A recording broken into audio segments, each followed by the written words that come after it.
ती तुम्ही शांत चित्तेने ऐकावी अशी माझी नम्र विनंती. माझा हात पकडून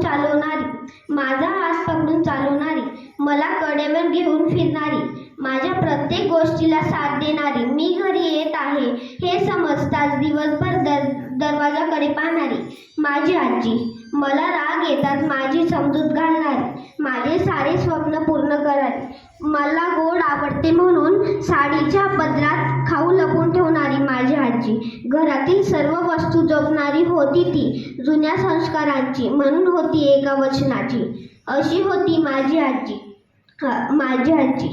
जणू सावली जशी रुक्माईची, इच्छा नव्हती तिची जाण्याची, म्हणून जाता जाता सुद्धा बोलली, पिऊ कधी होईल ग माझी तब्येत बरी, सांग देवा कधी परत पाठवशील माझी आजी माझ्या घरी, शेवटी पण जो आवडे दे सर्वांना, तोची आवडे देवाला. धन्यवाद.